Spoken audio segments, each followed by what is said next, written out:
Welcome back, everybody. It's a great day today to be back here on the program to offer you another podcast.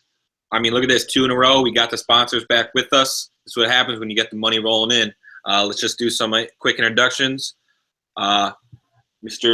Andrew, welcome back to the program. Our commissioner, sad that we couldn't get you on yesterday, but we make up for it. Welcome back to the program.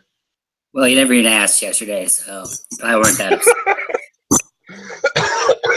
The sponsorship deals sometimes, and Mr. Irrelevant, welcome back to the program. I'm just here to represent the consolation bracket. That sounds about right.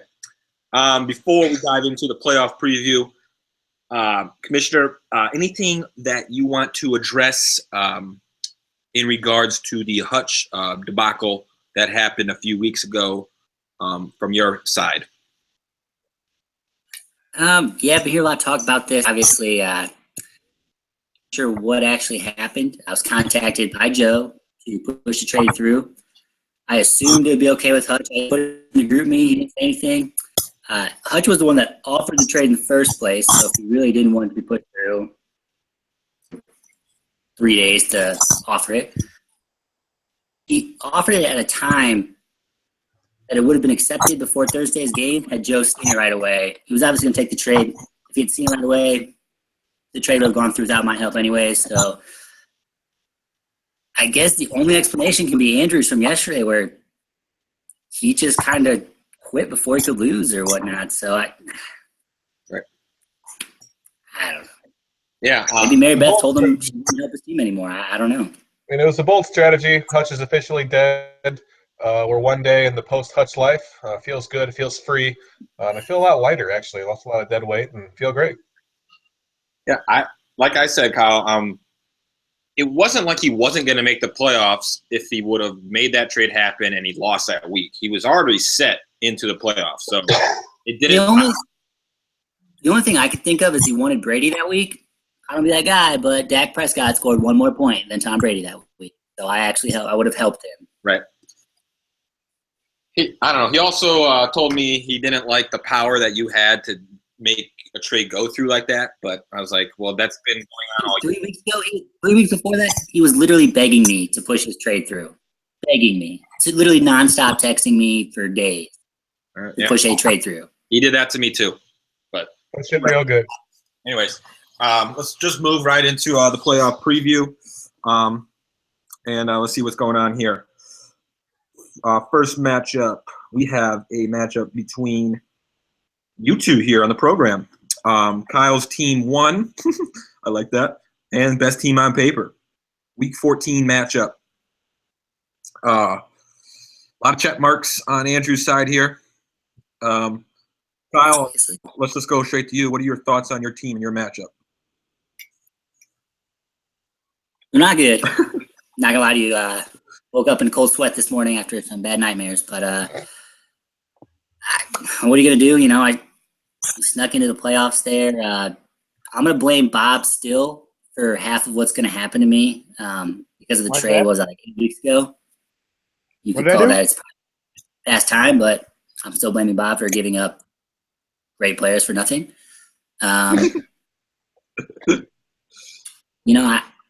Maybe he'll have an off week. I can build a small lead, and then maybe he'll have another off week, and I can win. But we'll see. We'll see what happens. Andrew, thoughts on your matchup with Kyle?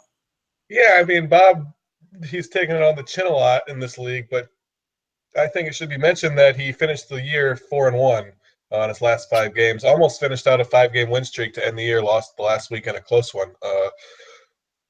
So I can't really bury him like you guys have. He's led his team out of darkness into the light. And just came up a little bit short. So good for you, Bob. Still didn't make the playoffs, and there's no participation medals in this league. So I'm not going to give you too much credit, but you did steer your ship in a good direction down the stretch. As far as this matchup goes, DeMarco's got a tough matchup. It's one of the few ones I'm actually worried about up there. Devontae, I mean, the Rams defense, sometimes they do good, sometimes they don't. If my team just plays, how they're supposed to play and how they've been playing all year, we should be good. I feel confident that my team will live up to its name, like it has very, very strongly the last few weeks. I can just say one thing on top of that. Imagine how good Bob's team would have been if he had the 4th best running back and the 7th best running back on his team. I imagine it would have been a lot better. Yeah, great point, Kyle. Bob, thoughts on, I guess, this matchup, and if you want to chime into what Andrew and Kyle were saying about you and your trading. Well, I think Andrew's going to win this one pretty easily.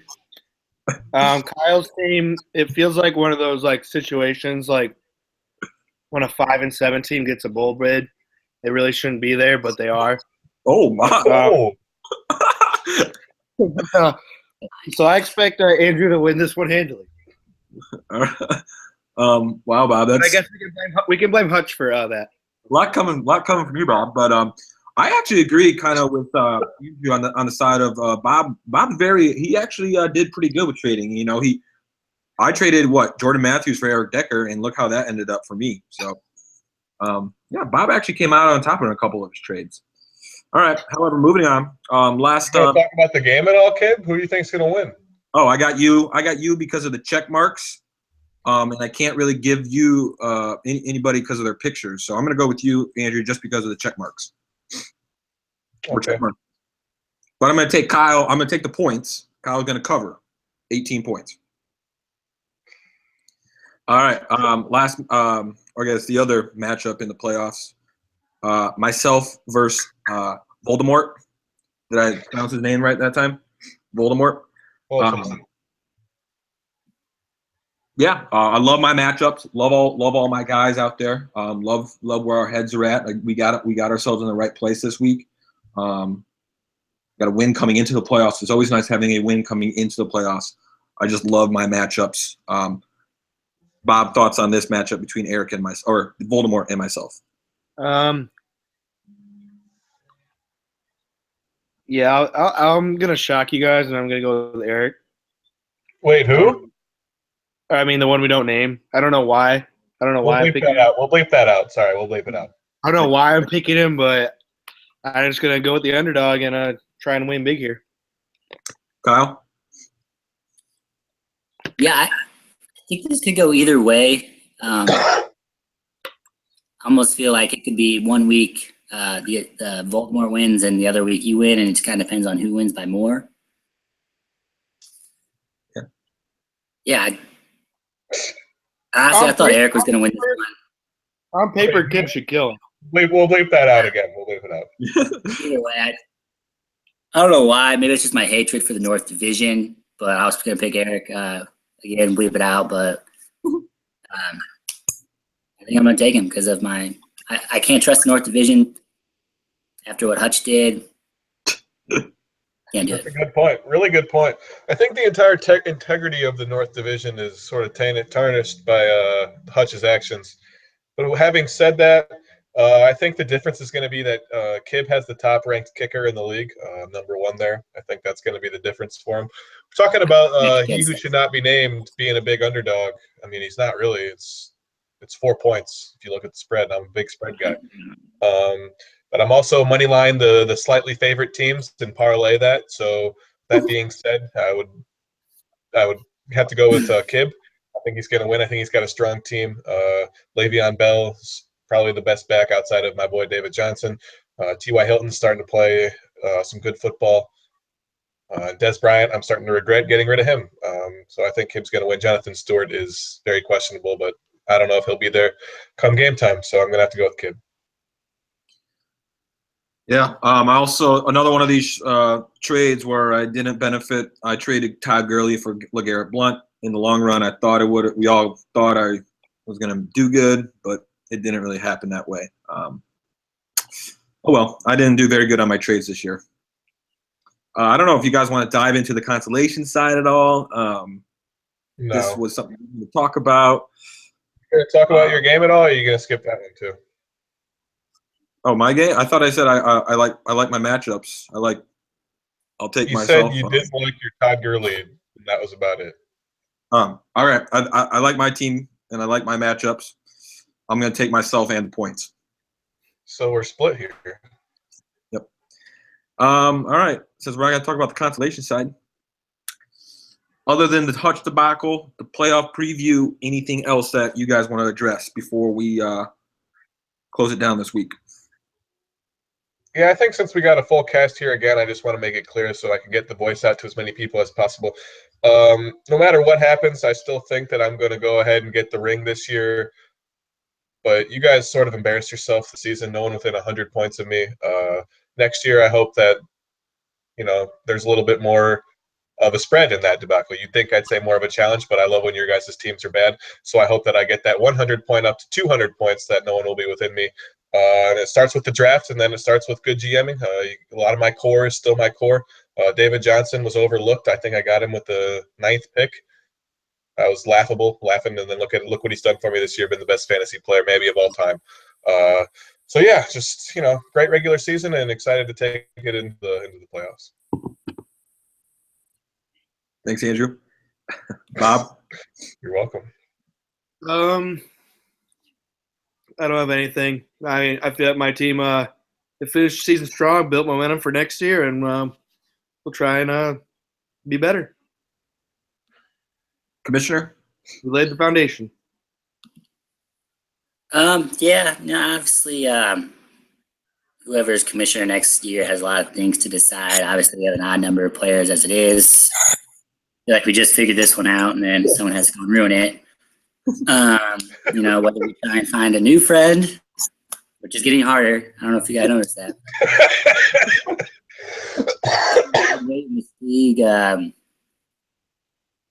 there's a lot of things to be decided, and hopefully I can make a run of the playoffs, and see what happens. One thing you get lucky, man, you can win the whole thing. We can be commissioner again. One thing that I would regret not saying, now that the playoffs has been set the way that they're going to be set, and there's still a lot of games to be played, 4 weeks left. But I think Kyle, you did a great job of just maneuvering through the pile of shit that Hutch left you. That couldn't have been easy. I know it was difficult, put in a lot of hours. You handled it with class and integrity, and when you got Hutch either, but we'll bleep it out both times I just said it then. But you handled it with a lot of grace, a lot of class. So, when I win the league this year, I'm not going to say I'll hand you the reins, but I don't know if I'm going to want to take on the responsibility of commissioner. And you've really proven your stripes, so you're definitely a Hall of Famer in my book. Thank you. Appreciate you saying that. Yeah, like I've said, it's tough being in your spot, Kyle. You got a lot of people coming at you week in and week out, and you did your best. To my knowledge, I mean, obviously, I don't know everything that goes on behind the closed doors of being a commissioner, but to what I know, you did a good job. But we'll see where this playoffs takes forward. And like I like to end all these podcasts, I hope all your players get injured, none of mine get injured, and I hope I win and you guys lose. So, all right, thanks everybody.